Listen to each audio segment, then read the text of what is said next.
Good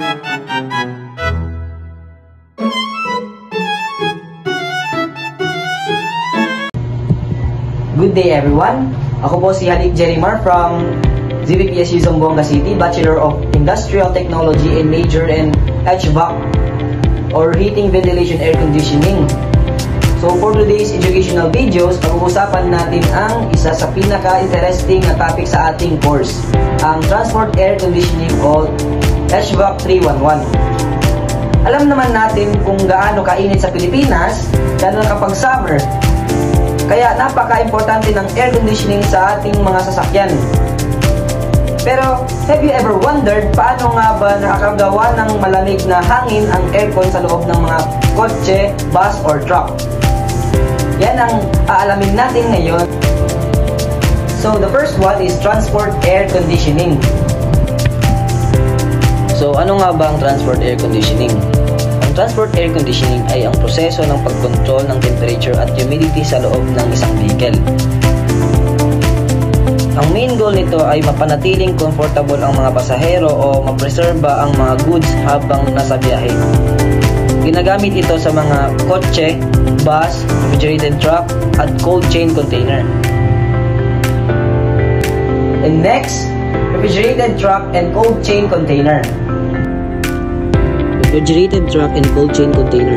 Ang refrigerated truck ay parang moving refrigerator. May sariling compressor, condenser at evaporator na nag-work para mapanatiling malamig ang laman nito, tulad ng meat, seafoods, fruit at vaccine. Samantala, ang cold chain container naman ay ginagamit sa logistic industry, halimbawa sa mga barko o delivery hubs, para siguraduhin hindi masira ang mga temperature sensitive products. Importante ito lalo na sa mga food at medical industry. Next, bus and auto air conditioning. Bus and auto air conditioning. Sa bus air conditioning, mas malaki ang system dahil mas malawak ang cabin area. Kaya may multiple blowers at ducts na strategically placed sa buong bus para pantay ang lamig. Sa mga sasakyan naman gaya ng kotse, mas compact ang system pero pare-pareho lang ang prinsipyo. Parehong dumadaan ang refrigerant sa cycles na compressor, condenser, expansion valve, and evaporator. Number 4, major component of auto air Major components of auto air conditioning. Let's review the major part ng air conditioning. We have compressor, condenser, receiver, dryer or accumulator, expansion valve, evaporator, and blower fan.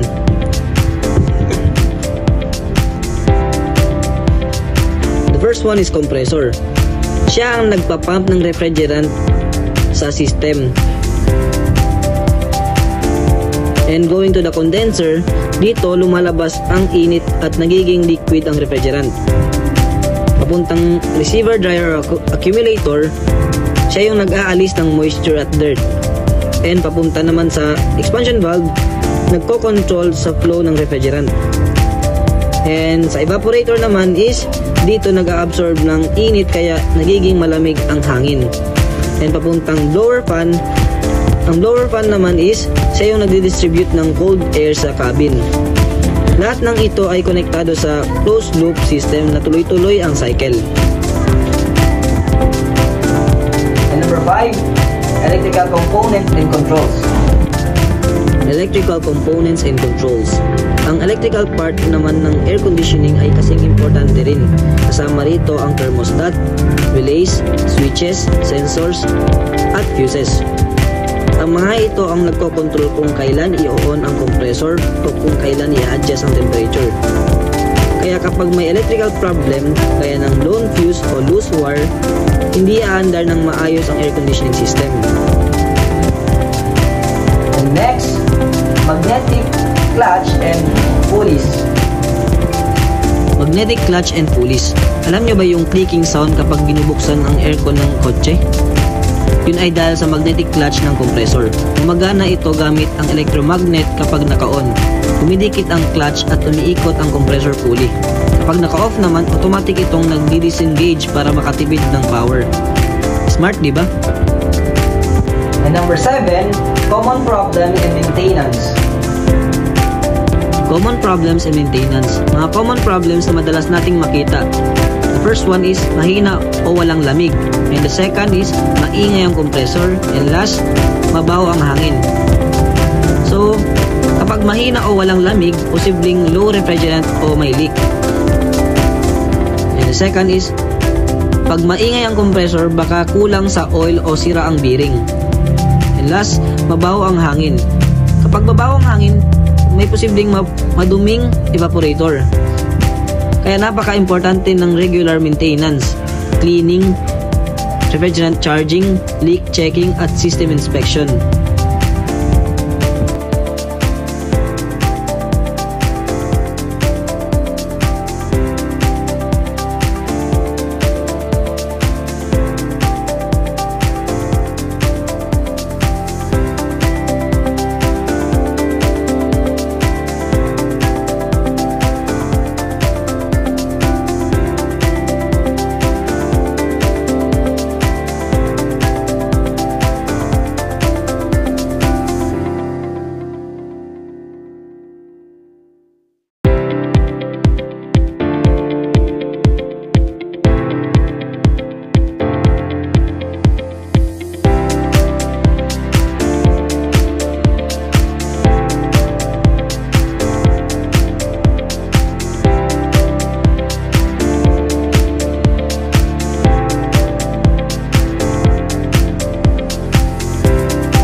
Diyan nagtatapos ang ating topic tungkol sa transport air conditioning or HVAC 311. Sana ay mas naiintindihan ninyo kung paano gumagana ang air conditioning system sa mga sasakyan at kung gaano kahalaga ang maintenance para manatiling efficient.